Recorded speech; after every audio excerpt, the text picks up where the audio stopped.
Olá, muito bom dia a todos. Neste domingo a gente tem o prazer e a satisfação de receber aqui mais uma vez, e eu disse que é pouco, em 3 anos e meio, o prefeito de São José dos Campos, Eduardo Cury. Bom dia, prefeito. Bom dia, Carlos. Obrigado a você. Grande prazer te receber.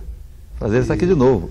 E a gente certamente hoje tem muita coisa aí para conversar de interesse do telespectador que nos assiste e nos honra com a audiência. Prefeito, eu quero começar comentando consigo o seguinte. Faz 6 anos que você é prefeito de São José, né? Um mandato e meio, pode-se dizer. Foi reeleito de uma forma espetacular.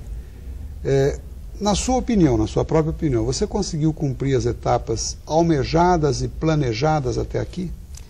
As grandes metas, sim.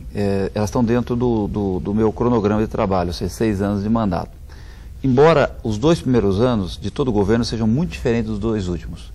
Os 2 primeiros você planeja muito, faz muito projeto. E, logicamente, nos 2 últimos as coisas acabam acontecendo. Pelo menos pela ótica do cidadão. Ele vê mais coisas nos 2 últimos anos. Então, embora as coisas mais duras estejam nos 2 primeiros. Né? Mas quais seriam as grandes metas que o senhor se referiu aí? Olha, na verdade, são grandes projetos que eu tenho um carinho muito grande. Por exemplo, a mudança da legislação da lei de zoneamento em São José. Foi uma grande mudança para preservar a qualidade de vida. A gente vai falar daqui a pouco sobre então, isso. Eu estou falando dos grandes projetos, aquele que interfere na vida das pessoas. E São José dos Campos, como um todo, a cidade melhorou, tem melhorado constantemente, ou os problemas têm sido maiores que as soluções? Não, graças a Deus, mas isso é um fenômeno do Brasil como um todo, as cidades têm melhorado, né? Se está piorando é porque só se o governo for muito ruim, porque as condições econômicas favorecem. Então, o que você precisa é pegar essas condições econômicas e transformar isso em coisas palpáveis para a população. Então, sobre esse aspecto, a cidade está crescendo absurdamente bem. Poderíamos dizer que tem que administrar bem o dinheiro, porque entra bastante dinheiro. Não só o dinheiro, mas as demandas também. Né? A população, as prioridades. Você não tem dinheiro para tudo, embora o momento seja positivo. E você tem que estabelecer qual é a prioridade desse momento que a população, desse momento que o Brasil está passando. Né? Prefeito, e eu, como tantos outros telespectadores que nos assistem agora, a gente acompanhou pela imprensa, não só a população de São José, a questão da nova lei de zoneamento em São José. Por que houve tanta confusão em torno dessa questão? Olha, eu acho até que a confusão foi muito pequena perto do tamanho do problema. Você mexe, o que é a lei de zoneamento? Primeiro explicar para as pessoas, né? Falar de zoneamento parece uma coisa do outro mundo.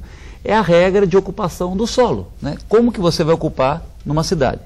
Quando você está na zona rural, não existe isso porque não há disputa pelos espaços. Nas cidades, as pessoas começam a morar juntas, você tem que criar regras. Você vai ter uma cidade mais verticalizada, ou seja, com mais prédios, uma cidade com menos prédios. As avenidas vão comportar o futuro do tráfego de veículos, né? O sistema de transporte público vai ser priorizado. Então, isso é que determina a lei de zoneamento. Nós estávamos com uma lei de 97, que veio do momento de um crescimento baixo. Né? 97, o Brasil vinha num crescimento baixo. Agora, uma nova realidade, você tem uma expansão do crédito imobiliário, ou seja, tinha muito dinheiro para a construção de habitação. Logicamente, nós não poderíamos permitir que a lei antiga, né, que era muito permissiva, que dava ao empreendedor fazer qualquer coisa em qualquer lugar. Uma lei de 13 anos passada. Uma lei de 13 anos, que foi muito boa à época, mas não atendia mais a cidade nesse momento. E São José, se nós não fizéssemos isso, poderia ter no futuro grandes gargalos de trânsito, por exemplo. E aí sim cai a qualidade de vida. Se você ficar parado no trânsito, do trabalho para casa, da casa para o trabalho... Você quer dizer com isso que tem que olhar para os próximos 20 anos? Sim, nós tínhamos que fazer uma lei olhando para os próximos 20, 30, 40, 50 anos. Então, isso foi feito. Foi feita uma lei básica, bastante complexa, né? Mas que basicamente fez o seguinte, ela redistribuiu a cidade. Locais onde estavam muito adensados, ela deu uma segurada e incentivou a ocupar locais onde estavam um pouco adensados. E por que tanta contrariedade dos empresários? Porque é natural no primeiro momento, todo mundo é aquela história do queijo, né? Mexeram no meu queijo, né? Todo mundo não quer que mexa porque está empreendendo, e com uma certa razão. Olha, está empreendendo e tudo mais. Por isso que a gente deu tranquilidade, a gente olha, não se preocupem. Mas agora a poeira assentou? Agora a poeira assentou, por quê? O que a gente disse, não se preocupem, aquilo que estava andando será respeitado. Sim. Agora, novos projetos serão baseados na lei que a população decidiu, né? Uma nova regra. Então, houve uma certa insegurança, né, sobre isso. Olha, mas eu vou perder o meu direito, eu já comprei um terreno, já contratei gente. Não, todo mundo que de boa fé estava fazendo, foi feito. Tanto é que nós propusemos uma lei de transição que justamente garantiu o direito adquirido. Né?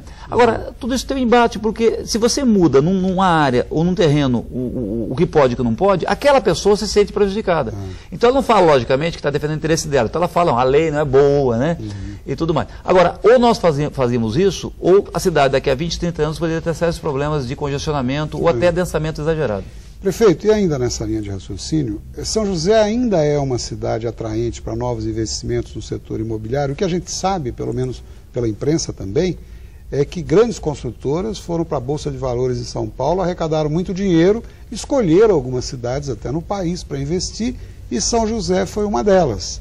Então diz que a oferta lá hoje é muito maior que a procura. Isso é real, não? Então, essa conta nós vamos descobrir daqui a algum tempo, né? Houve sim realmente, o que eu falei, grandes empresas abriram capital, pegaram uma montanha de dinheiro, não foi só em São José, todas as médias de grandes cidades, e elas invadiram as médias de grandes cidades. Tem um aspecto positivo que é começar a construir. Por outro lado, eles inflacionaram, né, o valor das áreas. Terrenos, né? Isso encarece a vida das pessoas. Né? Então, por exemplo, alguém quer montar um negocinho lá e comprava um terreno, sei lá, a 30 mil reais, esse terreno passou a valer 60, 70, né?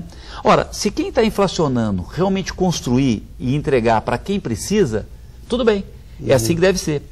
O grande perigo, tá certo, é você ter um boom, tá certo? E logo depois uma grande depressão. Então, nossa preocupação é o seguinte, ora, desde que seja para fornecer habitação na medida que tem gente para comprar, é ótimo. O grande perigo é se você tiver uma super oferta e logo depois você tem uma grande desvalorização, ou seja, as pessoas perdem muito dinheiro e logicamente você tem desemprego. No fundo, o maior problema é a especulação, a chamada especulação. Né? É que se fala de especulação, parece que uma pessoa uma pessoa má. Não, o especulador é aquela pessoa que comprou uma coisa por tanto e tem expectativa que ele suba. Né? Agora, cabe ao poder público regular isso para evitar o quê? Que as pessoas pobres não tenham onde morar, ou que morem muito distante do centro. Mas a população de São José entendeu bem a essa altura? A população apoiou, aliás, nós só aprovamos a lei porque a população nos apoiou desde o começo. Ela entendeu e nos apoiou. Aliás, algumas coisas, eu fiquei surpreso até com o apoio da população. A gente colocou algumas coisas para... Por exemplo, a altura dos prédios. A altura dos prédios não era a coisa mais importante no projeto. O que era importante no projeto era a distância entre as construções, largura das vias, aumentar o tamanho do lote das pessoas mais pobres. Isso era uma coisa importante para a gente. A altura do prédio, você fala, Eduardo, tem um cálculo dizendo que o ideal é 15, 20 ou 16. Não existe um cálculo exato, né?